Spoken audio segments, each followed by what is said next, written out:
By direction of the President of the United States, stay in your homes. I repeat, stay in your homes.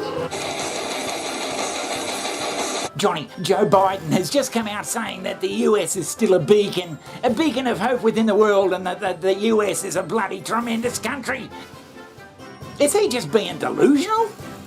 I felt something I've always believed, more strongly than ever before. America is a beacon to the world. Still. Well, it still is a great country, Johnny. There are good things about the United States, some fabulous things. But I can't help but feel that the US is in bloody decline. Well, yeah. I mean, there's this perception out there that everything's rosy in the US and all the wealthy people they're getting wealthier and all that sort of shit. But there seems to be this huge undercurrent of bloody poverty that seems to be bloody overtaking the whole country. So, Johnny, what evidence have you got out there that can show America in decline? Have a look at bloody Detroit here. How is it possible that a city that was once one of the richest in America, with over 2 million residents, ended up with large sections looking like an impoverished ghost town in less than a single lifetime? And what does it tell us about the decline of other American cities today? Because Detroit is one of the most shocking examples of urban decay in American history. Oh, Jesus, they made every bloody car you could think of there. Yeah, they used to make all the bloody cars. They were a vibrant city.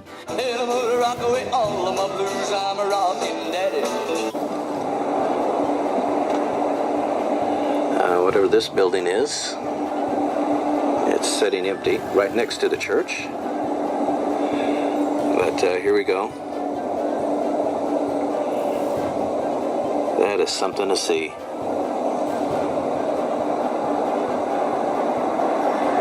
Christ almighty!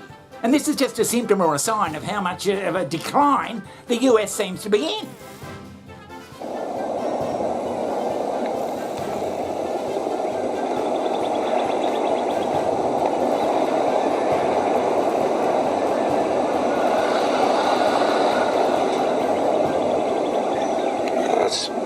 That's a terrible thing that this has happened here.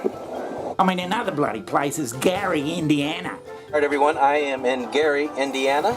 It had great big mining smelters and all sorts of bloody stuff.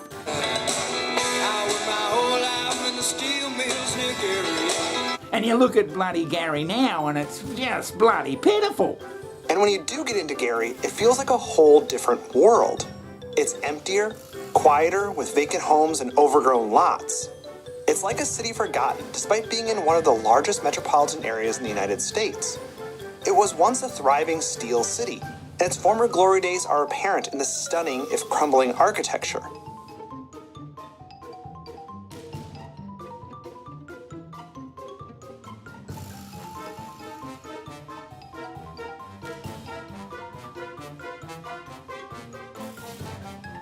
Oh, Jesus.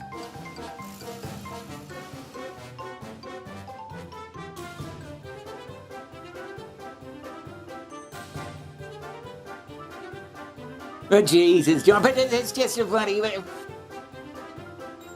That the US is still a beacon of hope within the world, and that the US is a bloody tremendous country. It's in these broken places where I can see how far these communities have fallen. Since the 1950s, cities like Memphis have lost more than half of their social capital.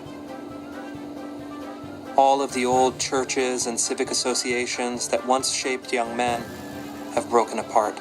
Large numbers. I guess there's that. Did you know Missouri was called one of the worst states to live in? Oh, Jesus, have a look at that. I mean, does that look like a vibrant bloody community to you? More strongly than ever before. America is a beacon to the world. Still. Business Insider to label Gary the most miserable city in the United States in 2019.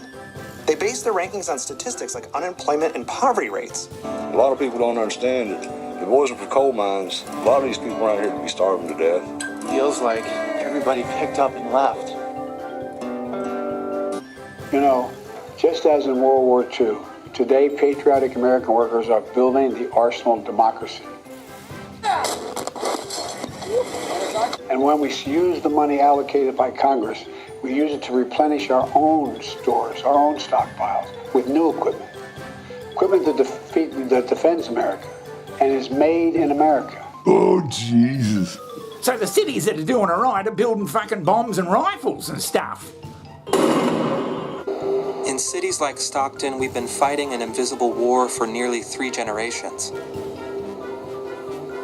We now spend $1.1 trillion a year on anti-poverty programs, but the official poverty rate hasn't changed in half a century. America is a beacon to the world. Still. But Johnny, It's hard enough. But in the pouring rain, on roads that are just terrible.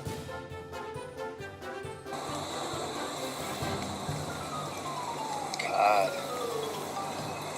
What is happening?